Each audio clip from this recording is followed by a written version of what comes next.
For your annual shareholders meeting, you're going to have two broad types of proposals on your ballot, broadly speaking. You're going to have proposals from management, and then some, but not all companies are going to have proposals from shareholders. So you have management proposals and shareholder proposals. Each proposal on the ballot must be drafted in a way so that they're not considered to be more than one proposal today on Zippy Point. Quick Zips by Zippy Point. Quick and dirty. I'm Brock Romanek, and I'm a big fan of yous. So the SEC adopted changes to Rule 14A4, those changes being deemed the bundling rule, in the early 1990s to stop a practice that some ill-mannered companies were using. These companies were using a single management proposal to tie a small dividend increase to recapitalization of the stock into a dual-class voting structure, trying to entrench management, essentially bribing the shareholders with a dividend payment so that they would approve the gifting of their voting rights to management. So these bundling rules, which is Rule 14A4A3, that requires proxy cards to identify clearly and impartially each matter to be voted on, whether or not related or conditioned on the approval of other matters. And then Rule 14A4B1, which requires that proxy cards have boxes that provide a choice between approval, disapproval, abstention for each matter. So these two provisions require a distinct vote on each separate matter listed on a proxy card, regardless of the state law requirements that would be required to approve the matter.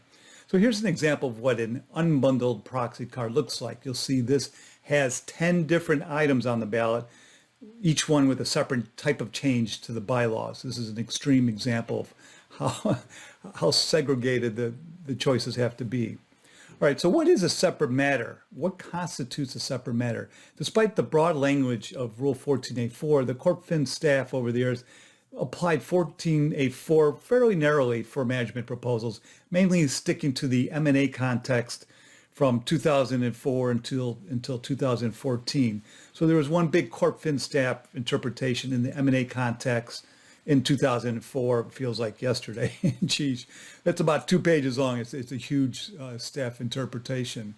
And then there was a high-profile dispute between David Ihorn's Greenlight Capital and Apple that landed in court that forced the CorpFin staff's hand to do something. The U.S. District Court for the Southern District of New York issued a preliminary injunction to stop a vote on Apple's proposal that allegedly bundled a few separate matters into a charter amendment proposal. So the staff acted in 2014, issuing 3 compliance and disclosure interpretations. In one CDI, the staff reiterated previously published guidance that you can have multiple changes to an equity incentive plan in a single proposal. In another, the staff said you could bundle matters that are inextricably entwined. And then in the third, the staff blessed the bundling of immaterial matters.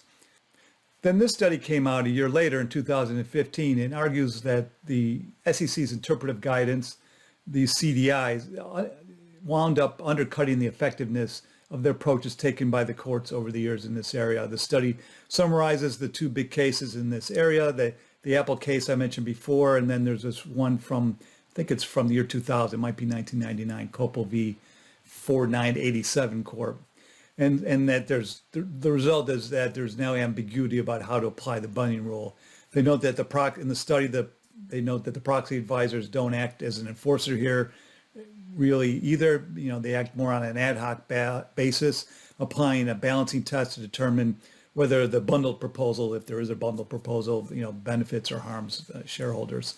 And of course, that's not the proxy advisor's job. They're looking at the bundling. They're looking at proposals from their perspective, and that's understandably so. But the study from 2015 is good food for thought.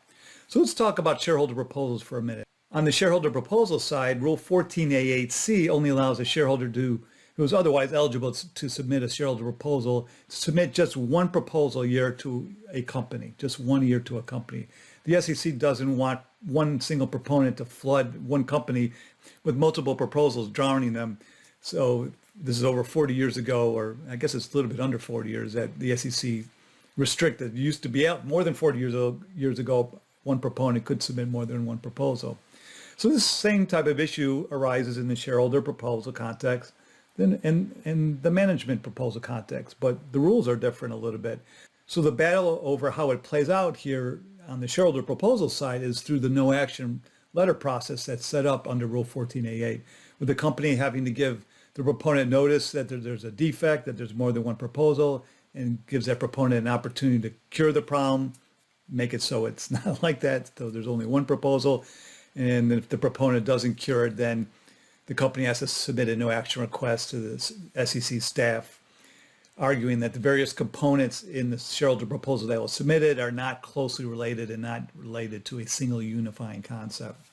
So note that I have 3 separate Vid-Guides that you might be interested in here. One about proxy cards, another about management proposals generally, and a third about shareholder proposal rule, a link to which is beneath this video for each of those Vid-Guides.